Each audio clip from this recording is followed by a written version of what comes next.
Okay. So మీ fans కి చెప్తాను, మీ viewers కి ఆల్రెడీ రాజీవ్ గారికి పెళ్లి అయిపోయింది. సో సారీ సారీ మన ఇంటర్వ్యూలో అయితే చెప్పేసిండు పెళ్లి అయితే అయిపోయిందంట బ్రోకి. ఎలా ఉండే బ్రో దగ్గర అర్థం? Yeah it's a cool guy.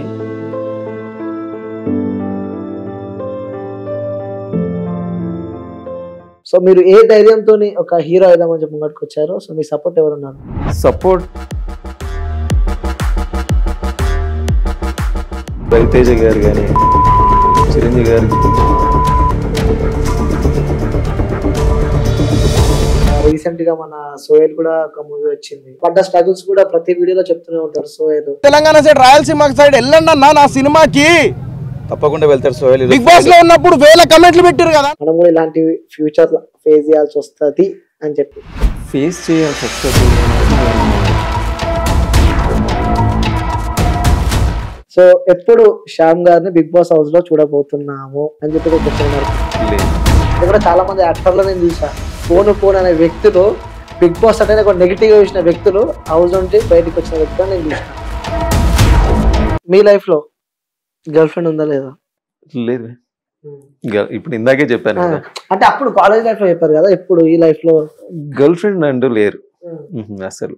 Just propose చేసేవారు, ఎప్పుడు రిజెక్ట్ చేసేవాడిని అంతే. సో మీరు ఎవరు ప్రపోజ్ తిట్టుకునేవాళ్ళు?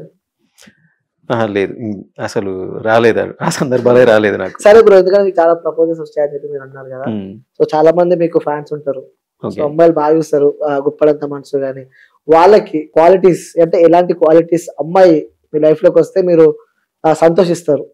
ఏ క్వాలిటీస్ ఉండాలి అమ్మాయికి? అంటే చాలా మంది వెయిట్ చేస్తున్నారు రాజీవ్ గారికి ఎలాంటి గర్ల్ ఫ్రెండ్ కావాలి, ఎందుకంటే మీరు చాలా జెన్యూన్ గా చెప్పారు, అమ్మాయిలకు నేను కొంచెం దూరంగా ఉంటాను అని చెప్పి. సో ఎలాంటి క్వాలిటీస్ ఉన్న అమ్మాయి కావాలి? ఇలా అని చెప్పలేము, మనల్ని అర్థం చేసుకునే అమ్మాయి అయితే చాలు అంతే. ఎలా తెలుసుకోవచ్చు అంటే మనం అర్థం చేసుకునే అమ్మాయి అని చెప్పి? అది నాకు కూడా తెలియదు. మనల్ని ఇప్పుడు పెద్దవాళ్ళు చూసిన వాళ్ళనే నేను చేసుకుంటా. సో అదే నిజం చెప్పు బ్రో, ఈ జనరేషన్ నుండి కూడా నువ్వు ఇంట్లో వాళ్ళు చెప్పిన పెళ్లి చేసుకుంటున్నావు అంటే జనాలు నమ్మరు బ్రో అసలు. ఆల్రెడీ చేసుకున్నా కదా, చేసుకున్నారు. సో చాలా మంది తెలియదు బ్రో మీకు పెళ్ళైనట్టు. సో మన ఇంటర్వ్యూ ఓహో పెళ్ళైనందుకే మళ్ళీ ఇంట్లో ప్రాబ్లమ్స్ వస్తాయని చెప్పి. అదేం లేదు, అదేం లేదు అసలు. నేను ఒకరే అంతే, మ్యారేజ్ నాన్న చూశాడు, నేను చేసుకున్నాను అంతే. ఓకే. సో మీ ఫ్యాన్స్ కి చెప్తాను, మీ వ్యూవర్స్ కి ఆల్రెడీ రాజీవ్ గారికి పెళ్లి అయిపోయింది, శ్యామ్ బ్రోకి పెళ్లి అయిపోయింది. సో సారీ మన ఇంటర్వ్యూలో అయితే చెప్పేసిండు పెళ్లి అయితే అయిపోయిందంట బ్రోకి. బ్రో ఇంకా మీరు ఆ గుప్పడంత మనసు స్టార్ట్ చేసి కూడా చాలా వైరల్ అయిపోయారు, చాలా అంత ముందు కూడా ఒక సీరియల్ హీరోలా ఉండే. అవును, సీతమ్మ వాకిట్లో సిరిమల్ల చెట్టు, లక్ష్మీ కళ్యాణం ఇట్లా చేశాను, చాలా సీరియల్ చేస్తారు. రెండే తర్వాత ఇది. ఓకే, ఇందులో బాగా వైరల్ అయిపోయారు, ది మోస్ట్ విలన్ లాగా మీ ఎక్స్ప్రెషన్లు కానీ. సో అలా సీరియల్ చేసినప్పుడు కూడా నీకు బ్యాక్ బెచ్చింగ్ కానీ బయట నుంచి ఫోర్స్ ఏమైనా వచ్చిందా? అలాంటిది ఏం లేదు. సో ఎప్పుడు వాళ్ళ నెగిటివ్ రోల్స్ చేస్తే ఎక్కువ ఇంపాక్ట్ పడుతుంటది కదా. యా, అంటే సీరియల్ తర్వాత నేమ్ వచ్చిన తర్వాత చాలా ఆఫర్స్ వచ్చాయి. ప్రొడ్యూసర్స్ వేరే సీరియల్స్ కి చేయమని అడిగారు, యాజ్ ఎ నెగిటివ్ గానే అడిగారు, నెగిటివ్ రోల్ లో చేయమన్నారు, బట్ నేను చేయనని చెప్పా. గతంలో కూడా హీరోలో చేసిండే సీరియల్స్ కి బ్రో. సో తర్వాత ఈ గుప్పడంత మనసుకి విలన్ గా చేయడం కారణం ఏంటంటారు? సమ్ వెరైటీ, అంటే ఐ మీన్ ఇప్పుడు హీరోగా చేశాను, విలన్ గా చేస్తే ఎలా ఉంటది అంటే ఛానల్ వాళ్ళు అడిగారు, ఇది విలన్ గా చేసి బాగుంటది అని అన్నారు. సో ఇప్పుడు హీరోగా చేసి విలన్ గా అంటే కొంచెం ఆలోచించాను, బట్ నా మార్క్ ఏంటి అనేది చూపించుదాం అనేసి చేశాను, ఒక స్టైలిష్ గా చేశాను, చాలా హిట్ అయిపోయింది. యా డెఫినెట్ గా. ఓకే, అది ఓకే అయింది. సో సీరియల్ హీరో నుంచి ఇప్పుడు బిగ్ స్క్రీన్ హీరో లాగా వెళ్ళిపోతున్నారు. So how is your feelings? Actually నేను ఇండస్ట్రీకి వచ్చిందే సినిమా హీరోగా కావాలని. నేను ఫస్ట్ యాక్చువల్గా మూవీ చేశా, ఒక కాలేజ్ స్టోరీ మూవీ చేశారు ఆల్రెడీ, అందులో సెకండ్ హీరోగా చేశా. సో అది నా ఫస్ట్, ఇది సీరియల్స్ కాదు. నేను ఫస్ట్ అంటే సీరియల్స్ ఏంటంటే ఫైనాన్షియల్ ప్రాబ్లమ్స్ వల్ల నేను సీరియల్ కు రావాల్సి వచ్చింది, ఫైనాన్షియల్ ప్రాబ్లమ్స్ వల్ల. Yeah, okay. సో ఫస్ట్ సినిమాల్లో తిరిగిన, ఫోటోలు పట్టుకొని తిరిగి అందరి దగ్గరికి వెళ్ళి అన్ని ఆఫీసులకి వెళ్ళి అవన్నీ అయినాయి. సో ఆడిషన్స్కి వెళ్ళి అట్లా ఒక కాలేజ్ స్టోరీ చేశాను. ఇంకోటి కందిరిగలో క్యారెక్టర్ చేశాను చిన్నగా, అంతే. అదే అంతవరకు. జై శ్రీరామ్ ఒకటి మూవీ ఉంటది, ఉదయ్ కిరణ్ గారి last movie, okay, Uday Kiran గారితో కూడా వర్క్ చేశారు. యా, దానిలో నెగిటివ్ రోల్ చేశాను. ఎలా ఉండే బ్రో ఉదయ్ కిరణ్ గారితో? యా, ఇట్స్ కూల్ గై, చాలా బాగా. అసలు యా, అసలు ఎలా చేసుకున్నాడో తెలియదు కానీ అలా అయిపోయింది పాపం. చాలా మంచి అబ్బాయి, నెవర్ ఎక్స్పెక్టెడ్. నెవర్, అసలు ఎక్స్పెక్ట్ చేయలేదు. చాలా మంచి మాతో actor. చాలా కూల్ గా ఉండేవాడు, మంచిగా మాట్లాడేవాడు. అసలు మీతో ఎలాంటి బాండింగ్ ఉండేది? ఆ చివరిగా మీతో మాట్లాడిన మాటలు ఏంటి? ఏం లేదు, ఫస్ట్ లొకేషన్కి వెళ్ళిన తర్వాత మామూలుగా ఇలా ఇలా డైరెక్టర్ చెప్తున్నాడు అన్నట్టు. డైరెక్టర్ చెప్పిన తర్వాత ఫైట్ సీన్ అప్పుడు ఫస్ట్ అదే మేము అన్నట్టు చెప్తుంటే మామూలుగా వెళ్ళి హాయ్ భయ్య అంటే హాయ్ అంటే శ్యామ్ అనేది అన్న తర్వాత ఫైట్ సీన్ అయిపోయిన తర్వాత కూర్చున్నాం అన్నట్టు. ఓకే, మధ్యలో కూర్చున్నాక ఏం చేస్తున్నారు భయ్య అంటే ఇట్లనే ట్రయల్స్ అవుతున్నాయి, ఇంకొక మూవీ అనుకుంటున్నాము అది ఇది అని చెప్పిన అన్నట్టు. చెప్తే ట్రయల్స్ చేయండి భయ్య, ఖచ్చితంగా అవుద్ది అనేసి అంటున్నట్టు. మరి మీరేంట భయ్య నెక్స్ట్ ఏంటంటే చూడాలి, ఇంకా నెక్స్ట్ ఏంటనేది ప్రాజెక్ట్స్ జరుగుతున్నాయి, సో దాన్ని బట్టి చూడాలి. ఇంకా అంతకుముందు హిట్స్ అయితే అలా లవబుల్గా మళ్ళీ ఒక మూవీ చేయండి భయ్య, చాలా బాగుంటుంది అని అంటే అదే ట్రై చేస్తున్నాను, బట్ మాసీగా ఏదైనా చేద్దాం అనేసి అనుకున్నప్పుడు ఇది వచ్చింది అని అన్నారు. ఓకే, అలా అంత ఓకే, కూల్ గా మాట్లాడతారు అసలు. సో మీ ఫ్యామిలీ అంటే మీ గురించి నేను ఎంక్వైరీ చేసినప్పుడు అంటే మీరు హీరోగా చూడాలని చెప్పి మీ మదర్ కళ అని చెప్పి నేను విన్నా. అంటే నా కొడుకుని ఒక హీరోలా చూడాలని చెప్పి కూడా మీ మమ్మీ ఎప్పుడు అనుకుంటూ ఉండేదంట. కానీ ఇప్పుడు ప్రజెంట్ మీరు ఒక హీరో సిచ్యువేషన్ లో ఉన్నారు, ఇప్పుడు హీరో లక్ ఉన్నారు మీరు. ఇప్పుడు నెక్స్ట్ ఒక 3-4 days లో మీ సినిమా రిలీజ్ కానుంది, కానీ ఇప్పుడు చూద్దామని అమ్మలేదు. సో ఎట్లా బ్రో, ఏమని చెప్పేది అమ్మ ఇప్పుడు మీతో? ఫ్రాంక్ గా చెప్పాలంటే అమ్మకి నేను సాఫ్ట్వేర్ జాబ్ చేయాలని ఉండే. యాక్చువల్గా సాఫ్ట్వేర్ జాబ్ చేయాలని అమ్మ అనుకునేది అప్పట్లో. నేను చదువుతున్నప్పుడు, డిగ్రీ చేస్తున్నప్పుడు సాఫ్ట్వేర్ కానీ ఏదైనా మంచి జాబ్ అలా అనుకున్నాను. తర్వాత ఏంటంటే నేను డ్యాన్స్లు ఇట్లా ఎక్కువ వెళ్ళేవాడిని అన్నట్టు. సో తర్వాత ఏంటంటే నేను ఒక టైంలో అన్న, అమ్మ నేను సినిమాలోకి వెళ్తే ఎట్లుంటుంది అన్న. నువ్వు సినిమా ఏంద్రా, సినిమాలు ఏం లేవు, చదువుకో చక్కగా, ఇది చదివితే చాలు, నీకు జాబ్ వస్తుంది, జాబ్ చూసుకుంటే చాలు అని. నన్ను ఆ టీవీలో కానీ సినిమా థియేటర్లో కానీ చూడాలని లేదా నీకు అని అంటే, అది మనతో అయ్యేవి అన్ని పనులు కావు, మస్తు ఉంటుంది అది, నువ్వు జాబ్ చేసుకుంటే సరిపోద్ది నాకు అని అన్నది. తర్వాత ఒకసారి నిజంగానే ఇక అది నాకు అంటే ఇంటర్మీడియట్ నుంచి వెళ్ళి నా లోపల ఉండే అన్నట్టు నేను సినిమాలోకి వెళ్ళాలనేసి. సో డిగ్రీ తర్వాత కొన్ని రోజులు వచ్చాను, ఒక 6 to 8 months. డిగ్రీ తర్వాత ఏంటంటే నేను యాక్చువల్లీ ఏదో చదువుకుందామని వచ్చేసి తిరిగాను. మల్టీమీడియా నాన్నతో ఏంటంటే మల్టీమీడియా జాయిన్ అవుతా నాన్న అన్నాను. సరేరా అన్నాడు, ఆ వంకతోటి అన్నట్టు. మల్టీమీడియా జాయిన్ అయ్యి నా పని నేను చేసుకునేవాడిని, అంటే ఫొటోస్ తోని తిరిగేవాడిని. తర్వాత నాన్నకు తెలిసింది, పైసలు పంపించడం బంద్ చేసిండు. ఇక అప్పుడు మనకేంది పరిస్థితి, నాన్న పైసలు పంపివంటే నువ్వు ఆడికి పోయిన తర్వాత ఏదో మల్టీమీడియా చేస్తానో పోతే ఏదో తిరుగుతానో, నువ్వు ముందు పీజీ చేయరా, దాని తర్వాత నీ ఇష్టం అని అన్నాడు. అప్పుడు ఎంసీఏ స్టార్ట్ చేశా, ఎంసీఏ జాయిన్ అయ్యా. ఐసెట్ రాసి ఎంసీఏ జాయిన్ అయ్యా. సో ఎంసీఏ అయిపోయింది, ఎంసీఏ అయిపోయిన తర్వాత మళ్ళీ స్టార్ట్ చేశా. అప్పుడు ఇక మళ్ళీ ఫోటోలు పట్టుకొని తిరగంగా ఒక కాలేజ్ స్టోరీ ఆడిషన్లో సెలెక్ట్ అయ్యా. దాని తర్వాత ఇట్లా జరిగింది. చాలా అప్పుడు ఈవెన్ పెద్ద పెద్ద ఆఫీసులు ఉంటాయి కదా, ఇప్పుడు అశ్విని దత్ గారు కానీ, అప్పుడు డివి దానయ్య గారు కానీ, సురేష్ ప్రొడక్షన్స్ కానీ, సో ఇట్లా చాలా. అసలు అనుకున్నారా, ఎక్స్పెక్ట్ చేశారా ఒక హీరో అవుతా అని చెప్పి? మీరు ఎక్స్పెక్ట్ కాదు, నాకు ఆ కాన్ఫిడెన్స్. నేను ఎక్స్పెక్ట్ అనేది లేదు, నేను చెయ్యాలి, హీరోగా నేను చెయ్యాలి అంతే. సో ఆ దాని మీదనే ఉన్నా. సో ఎప్పుడు మమ్మీ ఎప్పుడు చనిపోయింది? అమ్మ 2008లో చనిపోయింది. అప్పుడు ఉన్నారు ఆ ఫీల్డ్ లో, యాక్టింగ్ ఫీల్డ్ లో? లేదు, నేను అప్పుడు చదువుకుంటున్నా. ఓకే, ఎప్పుడు వచ్చారు యాక్టింగ్ ఫీల్డ్ లోకి? 14. సో అప్పుడు అమ్మ ఏమంటున్నా మీతో, నేను హీరోని అవుతా అదైతా అని చెప్పి? అంటే మామూలుగా నేను అమ్మతో మాట్లాడుతూ, నేను ఎక్కువ టీవీ బాగా చూసేవాడిని. సో అట్లా ఈవెన్ సినిమా కూడా రిలీజ్ అయితే ఖచ్చితంగా థియేటర్కి వెళ్ళి చూసేవాడిని. మళ్ళీ అటు వెళ్ళి వచ్చిందంటే టీవీయే, ఇదే ఉండేటి నాయి. చదివేటోని కానీ యావరేజ్ స్టూడెంట్, మనం అంత సీన్ లేదు, ఏదో పాస్ అయితే సరిపోద్ది అనుకునే ఉండేది ఏటోని. పాస్ కంటే కొంచెం ఎక్కువ మార్కులు వచ్చేటి అంతే. ఓకే, మొత్తానికి అయితే పాస్ అవుతుండే. ఖచ్చితంగా పాస్ మార్కులు అయితే వచ్చేటి, దానికంటే కొంచెం ఎక్కువ వచ్చేటి అన్నట్టు. సో ఇవి టీవీ చూసేవాడిని, థియేటర్లో సినిమా రిలీజ్ అయిందని ఉరికేటని, అంతే మనది. ఎక్కువ అలాగే ఉండేది. సో అమ్మ ఇప్పుడు అని చెప్పిందా మీకు నువ్వు హీరో అవుతావారా నిజంగానే అవుతావారా అని చెప్పి కూడా ఉంటుంది కదా. ఇప్పుడు మనం కూడా సినిమా హీరోని అవుతా అంటారు ఇంట్లో, ఏ ఊకరా అదే మీ మమ్మీ చెప్పినట్టు అందరు మమ్మీలు చెప్తుంటారా మన రాతలేంది మనం ఏంది మనం సినిమా హీరో కావాలి అని చెప్పి కూడా అంటుంటారు. అమ్మ ఉంటే ఏ విధంగా ఉండేది? అమ్మ ఉంటే కాదు, అది ఇప్పుడు నాతోనే ఉంటది, నన్ను నడిపించేదే అది.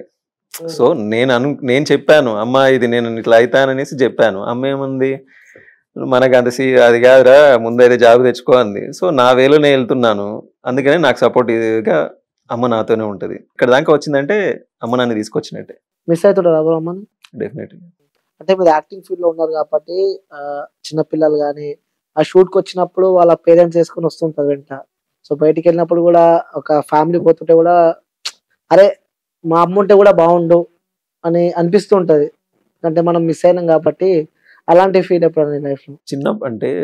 చిన్న పిల్లలను చూసినప్పుడు అని కాదు, ఎగ్జాంపుల్ చెప్తా. నాకు సిస్టర్స్ వాళ్ళ పెళ్ళిళ్ళు అయినాయి. పెళ్ళిళ్ళప్పుడు ఎలా ఉంటది, అమ్మ ఖచ్చితంగా ఉండాలి, అన్ని అమ్మనే చూసుకోవాలి అనేది ఉంటది. సో అమ్మ లేనప్పుడు ఆడపిల్లలకి ఎలా ఉంటది, నేనన్నా కొంచెం నిబ్బరంగా ఉంటాం కానీ వాళ్ళు ఉండలేరు. సో అమ్మ కంపల్సరీ ఏ విషయానికైనా వాళ్ళకి మంచి చెడు చెప్పడానికైనా ఈవెన్ నాకు మంచి చెప్పడానికైనా జీవితాంతం వాళ్ళు ఉండాలి. వాళ్ళు లేనప్పుడు ఆ హెల్తీ అనేది ఖచ్చితంగా కనబడుతూనే ఉంటుంది. మనం అది ఎక్స్ప్రెస్ చేయలేం భయ్య, అంతే. సిస్టర్స్ ఉన్నారా? నాకు ముగ్గురు సిస్టర్స్. ముగ్గురు సిస్టర్స్. ఓకే, పెళ్ళిళ్ళు అయిపోయినా అందరూ? పెద్ద చెల్లెకి చిన్నప్పుడే పెళ్ళైంది, చిన్న చెల్లెకి మొన్న మధ్య అయింది. మిడిల్ సిస్టర్ హ్యాండిక్యాప్డ్ తను. సో టోటల్ హ్యాండిక్యాప్డ్, నాన్ననే చూసుకుంటా ఉంటాడు. సో మీరు ఏ విధంగా తోడుంటున్నారు ఆ ఫ్యామిలీకి, మీ ఫ్యామిలీకి? నేను ఎప్పుడు వాళ్ళే నాకు లోకం. సో ఫ్యామిలీ ఫ్రెండ్స్ నాకు ఇదే, అంతే. సో చెల్లెలతో కూడా మీరు ఎప్పుడన్నా మాట్లాడినప్పుడు బాధపడ్డ సిచ్యువేషన్ ఉన్నాయా? పిల్లప్పుడు ఉంటాయి, అంటే ఇక ఆ లోటు కనిపిస్తూ ఉంటది కదా, అమ్మలేని లోటు కనిపిస్తూ ఉంటది. అది ఇక మేము కలిసినప్పుడల్లా ఏదో ఒకటి అయితేనే ఉంటది మాకు.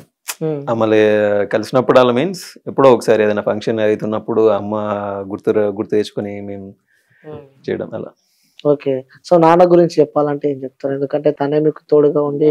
నాకు సపోర్ట్ అంటే మా నాన్నే. సో నేను ఏది చేద్దాము, నేను ఇది అడగాల్సిన అవసరం లేదు నాని, నువ్వు చేయరా నువ్వు చేస్తావు అని అంటాడు, అంతే. నీ ఇష్టం, నువ్వు ఏది కావాలంటే అది చెయ్యి, అంతే. సో ఫైనాన్షియల్ చూస్తే కూడా కొన్ని వందల కోట్లు ఉన్నాయి. అంటే చూస్తుంటాం కదా మిమ్మల్ని సీరియల్ చూసినప్పుడు కూడా. So minimum rich kid. So Raju alias Shyam అయితే ఫుల్ రిచ్ కిడ్ లా ఉంటాడు, బాగా ఆస్తులు ఉన్నాయి, బాగా సంపాదించిండు. ఒక సినిమా కూడా వస్తుంది బయటికి, ఇంకేం తక్కువ వానికేం తక్కువ అని చెప్పి కూడా అనుకునే వాళ్ళు కొంతమంది ఉంటారు. సో మీ గురించి చెప్పాలంటే ఏం చెప్తారు? నేను పక్క middle class, lower middle class అయినా నాన్న ఏంటంటే సింగరేణి ఎంప్లాయ్.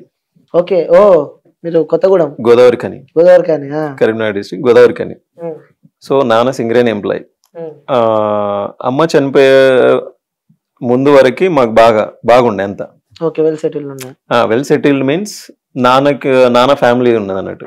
అంటే నానమ్మ వాళ్ళు చిన్నాన్నలు వీళ్ళందరినీ ఫస్ట్ లో నాన్న చూసుకునేవాడు, నాన్నకి పెళ్లి అప్పుడు.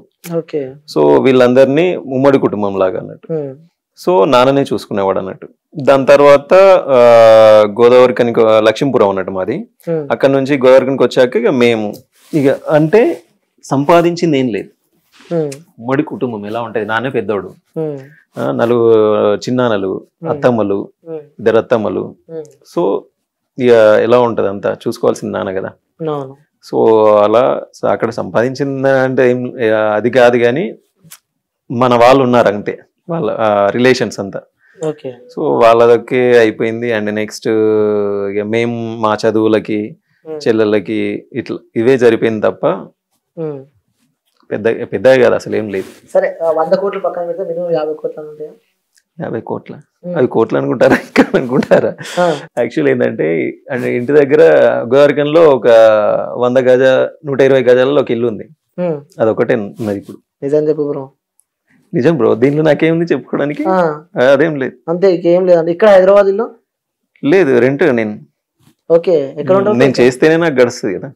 అవునా? యా ఇంత ముందుకు మీరు మాట్లాడేటప్పుడు కూడా ఫైనాన్షియల్ కోసం నేను సీరియల్ లో యాక్ట్ చేయడం చెప్పింది చెప్పిన. అవును.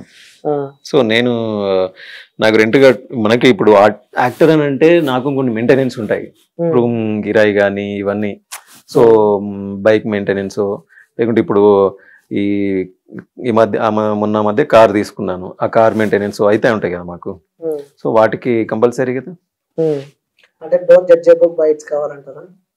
పైకి కనిపించేదంతా అది కాదు, మెయింటైన్ చేయాల్సి వస్తుంది యాక్టింగ్ చేసినప్పుడు. డెఫినెట్లీ అసలు ఉన్నా లేకపోయినా కూడా అపియరెన్స్, మినిమం డిగ్నిటీ, లుకింగ్ కూడా మెయింటైన్ చేయాల్సి వస్తుంది అంటారు. డెఫినెట్ గా. సో అలా కొనసాగుతుంది అంటారు లైఫ్. చూడడానికి బాగానే ఉంటది. సో నేను చూసినప్పుడు అనుకున్నా బ్రో, మీరు వేసిన షర్ట్ ఎంత ఉంటుంది బ్రో? ఇదా ఎంత 2500. ప్యాంట్ ఒక 5000. 5000. షూలు 5000. 10, 12. మీరు వాచ్ తక్కువనే, ఇది ఒక 2000 అంతే. ఒక 15,000 యాక్సెసరీస్ మీ పైన ఉన్నాయి. ఇప్పుడు గరీబ్ అంటే ఎవరైనా నమ్ముతారా? అందుకనే నేను మెయింటైన్ చేయాలి, తప్పదు. ఇవన్నీ ఎక్కడి నుంచి వస్తున్నాయి మీకు? ఇది ఇప్పుడు ఇటు ఇంటర్వ్యూ వస్తున్నా కాబట్టి ఇలా వేసుకోవచ్చా, లేకపోతే ఇంకా తక్కువే ఉంటాయి. అంతే అంటారు. తప్పదంటారు. తప్పదు. సో ఎలా బ్రో, ఎలా కొన్ని అంటే మేము బయటికి వెళ్ళినప్పుడు మేము మెయింటైన్ చేయాలి, కొన్ని తప్పదు. ఇప్పుడు డైరెక్టర్స్ దగ్గరికి వెళ్ళినప్పుడు కానీ, ప్రొడ్యూసర్స్ దగ్గరికి వెళ్ళినప్పుడు కానీ we have to maintain. So అవన్నీ కంపల్సరీగా మేము మెయింటైన్ చేయాల్సిందే. సో అందుకని మేము ఏ చేసినా నా గోల్ కోసమే, హీరో అవ్వాలి అనే గోల్ కోసం తప్ప, అంతే. సో హీరో అవ్వాలని చెప్పి ఒక గోల్ పెట్టుకొని ముందుకు వచ్చారు. సో ఒక 2 days లా మీ సినిమా, మన సినిమా థియేటర్ లో రిలీజ్ కాబోతుంది. సో ఏం చేద్దాం అంటారు మీ ఊరి గురించి? ఇందాక చెప్పాను కదా, రియలిస్టిక్ గా ఉంటది సినిమా. సో ఈ మధ్య మలయాళం సినిమాలు ఎక్కువ చూస్తూ ఉంటారు. అవునా? అలాగే ఉంటది. మన cinema Malayalam and Malayalam come Telugu cinema Malayalam come Telugu. So first మన తెలుగులో రిలీజ్ అవుతుంది, తర్వాత మలయాళం. సో ఆర్టిస్ట్ హీరోయిన్ వాళ్ళు కూడా మలయాళం అమ్మాయిలు. సో బ్రో ఇంకోటి, ఇప్పుడు ఇండస్ట్రీలో అడుగు పెట్టాలంటే ఇట్స్ నాట్ ఎ జోక్. ఎంతో కష్టపడితే, ఎంతో అణిగిమణిగి ఉంటే తప్ప ఇండస్ట్రీలో సెట్ గారు. సో మీరు ఏ ధైర్యంతో ఒక హీరో అయిదామని చెప్పి ముంగడికి వచ్చారు? సో మీ సపోర్ట్ ఎవరున్నారు? సపోర్ట్ అంటే ఏం లేదు, నా ఓనే. నేను ఇప్పుడు ఎగ్జాంపుల్ రవితేజ గారు కానీ, చిరంజీవి గారికి సపోర్ట్ ఏముంది, రవితేజ గారికి సపోర్ట్ ఏముంది, వాళ్ళు నా ఇన్స్పిరేషన్. సో కాన్ఫిడెన్స్ ఉందా మీకు? డెఫినెట్ గా. సినిమాకి ప్రజలు వస్తారు, మీ ఫ్యాన్స్ వచ్చి చూస్తారు అని చెప్పి డెఫినెట్ గా ఉంది. గట్టిగా ఇచ్చిన నమ్మకం ప్రొడ్యూసర్ కి. ఆయన నాకు ఇచ్చున్నాడు, అయితే అది మనది అని అనుకుంటాడు. భిక్షమన్న ప్రొడ్యూసర్. సో అన్నే చెప్తా ఉంటాడు, శ్యామ్ ఏది లేదు, వస్తారు చూస్తారు అంతే. మన ఏంటంటే రియలిస్టిక్ గా చేసినాం. సో ఎక్కడదో తీసుకొచ్చి చేయలేదు, జనాలలో జరిగేదే మనం ఇక్కడ చూపిస్తున్నాం. సో ఆటోమేటిక్ గా వచ్చేస్తారు అని చెప్తారు ఆయన. మొత్తం తెలంగాణ స్లాంగ్ ఉందా బ్రో? తెలంగాణ స్లాంగ్ అని ఏం లేదు. అంటే అది చూస్తే ఆ ట్రీజర్ చూసినట్టయితే మనకు అర్థమవుతుంది, కొంచెం ఆ మిస్టరీ అనిపిస్తుంది. యా, సస్పెన్స్ థ్రిల్లర్ లాగా అనిపిస్తుంది. అవునవును. సో ఇంకోటి మీరు గోదావరి అని అంటున్నారు. రీసెంట్ గా మన సోయల్ కూడా ఒక మూవీ వచ్చింది. సో చూసారా మూవీ అది? యా చూసాను, బూట్ కట్ బాలరాజు. చూసారు, తను పడ్డ స్ట్రగుల్స్ కూడా ప్రతి వీడియోలో చెప్తూనే ఉంటారు సోయల్. అవునవును. సో అది చూసినప్పుడు ఎప్పుడైనా మీకు అనిపించిందా, అరే మనం కూడా అక్కడ సైడ్ వాళ్ళమే కదా, మనం కూడా ఇలాంటి ఫ్యూచర్ ఫేస్ చేయాల్సి వస్తుంది అని చెప్పి? ఫేస్ చేయాల్సి వస్తుంది అనేసి మనం అన్నిటికీ రెడీ అయ్యే ఇక్కడికి వచ్చాం. అది కదా, ఇప్పుడు ఈ సినిమా కాకపోతే ఇంకొకటి మనకి ఇద్దప్ప ఇంకొకటి తెలియదు కదా, మనం అంతే కదా, ఇద్దప్ప ఇంకోటి తెలియదు, ఇది కాకుండా ఇంకొకటి అంతే చేయడం తప్ప అన్నిటికీ రెడీ అయ్యే మనం ఉండాలి అంతే. గట్టి నమ్మకం పెట్టుకుని మూవీ పైన. ఫేవరెట్ యాక్టర్ ఎవరు? చిరంజీవి గారు అండ్ చెప్పాను కదా రవితేజ గారు, పవన్ కళ్యాణ్ గారు స్టైల్ బాగుంటది. స్టైల్ అంటే ఇష్టం అసలు, ఆయన వేరు. ఓకే, ఇంకా మీరు ఆల్రెడీ మీరు ఒక యాక్టర్ సీరియల్స్ పరంగా చూసుకున్నట్టయితే, సో చాలా మంది సీరియల్స్ లో కూడా ఫేమస్ ఆర్టిస్ట్ చాలా మంది ఉన్నారు. వాళ్ళ దగ్గర నుంచి సపోర్ట్ వచ్చిందా? ఎందుకంటే మీరు మూవీ తీస్తున్నారు కాబట్టి ఆ promotion and support is the most అన్నమాట. సో వాళ్ళ దగ్గర నుంచి ఏమన్నా పాజిటివ్ రెస్పాన్స్ వచ్చిందా, లేకపోతే నెగిటివ్ రెస్పాన్స్ వచ్చిందా, లేకపోతే ఏమన్నా రెస్పాన్స్ వచ్చింది, అసలు వచ్చిందా రాలేదా?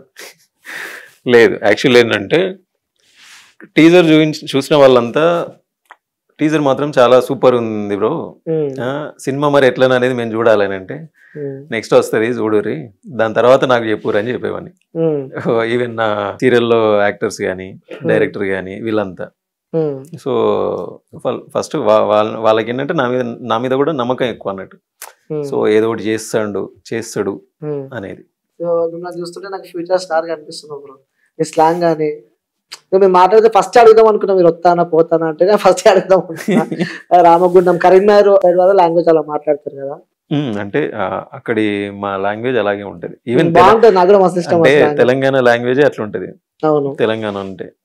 సో అదే. ఓకే, హీరోయిన్ తో ఏ విధంగా ఉంటే బాగుంది అందులో ఈ సినిమాలో? హీరోయిన్ తోని వాళ్ళకి తెలుగు రాదు, నాకు మలయాళం రాదు. సో ఆ షార్ట్ చేసేంత వరకే, షార్ట్ చేసేంత వరకు అంతే. పక్కకు వచ్చిన తర్వాత ఎవరు అసలు హీరోయిన్ తో కూడా మాట్లాడలేదు మీరు సరిగా? ఎప్పుడు నిజం చెప్పండి బ్రో, హీరోయిన్ తో మాట్లాడకుండా సీన్లు చేశారంటే నిజం. అరే మాట్లాడతా అని చెప్పడానికి ఏముంది, అందుకనే ఆ టైటిల్ పెట్టినట్టు మూవీ టైటిల్ మీరు దాచుకొని తిరుగుతా అని చెప్పి చెప్తున్నారు. దాచుకొని తిరిగి అంటే సినిమాలో అలా అయిపోయింది అంతే. అంటే లాంగ్వేజ్ ప్రాబ్లం ఉన్నప్పుడు మనం ఏం చేస్తాం? వాళ్ళు ఒకవేళ ఏం చేస్తున్నారు అంటే ఎందులే అని అన్నారు అనుకో, నేను ఏం చేయాలి? ఏం అర్థం కాదు. ట్రాన్స్లేట్ చేసేవాడు లేనట్టున్నారు. ఇంగ్లీష్ లో మేనేజ్ చేయొచ్చు, బట్ ఓకే. మీ మూవీ ఒకసారి మామూలుగా ఒకసారి ఒక 2 times మాట్లాడిన అంతే. అంటే ఫ్యామిలీ ఆడియన్స్ చూడొచ్చు అప్పుడు, ఎందుకంటే మీరు చాలా గట్టిగా కనిపిస్తున్నారు. మరి ఏమన్నా రొమాంటిక్ కానీ ఆ సీన్లు ఏమన్నా ఉన్నాయా? అసలు చూడొచ్చు. ఫ్యామిలీ ఆడియన్స్, అసలు ఏ ఆడియన్స్ అయినా వెళ్ళొచ్చా మా సినిమాకి, ఇది గ్యారెంటీ. 18+ కాదంటారు అసలు అటువంటిది గానే కాదు. యూబైఏ సర్టిఫికేట్ మనది, ఎవరైనా అందరు చూడొచ్చు. ఇంకోటి మీ టీజర్ చూసినప్పుడు కూడా కొన్ని ఫేసులు కనిపించాయి నాకు. దర్శన్ అయితే ఇంకొంతమంది యాక్టర్స్ కూడా చాలా మంది కనిపించారు. సో మన దానిలో ప్రియదర్శి, భద్ర ఉన్నారు, భద్ర గారు ఉన్నారు, దర్శన్ కూడా ఉండదు చూసిన.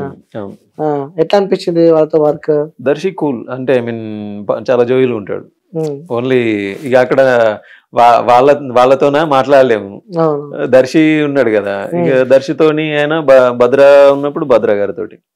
సో దర్శి గారు ఏంటంటే షార్ట్ అయిపోవడంతో ఇక కూర్చునే వాళ్ళం బతకని. మాట్లాడుకునేవారు ఎక్కువ ఏం లేదు, ఇక మామూలేనే అంతే. అక్కడ ఏ సందర్భం అవుతే ఆ సందర్భాన్ని బట్టి మాట్లాడే వాళ్ళం అంతే. దర్శి భయ్ చాలా జోవియల్గా ఉంటాడు. సో చాలా మంది వ్యూవర్స్ గుప్పడంత మనసు సీరియల్ చూసి అభిమానులు కూడా మధ్య నుంచి రాజు అనే వ్యక్తి వెళ్ళిపోయాడు, సీరియల్ టీఆర్పీ రేటింగ్ కూడా తగ్గిపోయింది అని చెప్పి నేను నిన్న. మేము జైలు పంపించారు కదా బ్రో, జైలు పంపించి జైలు నుంచి బయటకు పంపించారు. సో మళ్ళీ ఎంట్రీ ఇచ్చారు, సడన్ గా మళ్ళీ ఎంట్రీ వచ్చింది. సో రాడనుకున్న వ్యక్తి మళ్ళీ వచ్చారు మీరు అందులోకి సీరియల్ కి. ఏంటి తర్వాత కూడా టీఆర్పీ రేటింగ్ పెరిగిందని చెప్పి నాకు తెలిసింది. సో ఏంటి మళ్ళా ఎల్లుడు అంటే ఛానల్ వాళ్ళు ఐ మీన్ ప్రొడ్యూసర్ అడిగాడు అన్నాడు.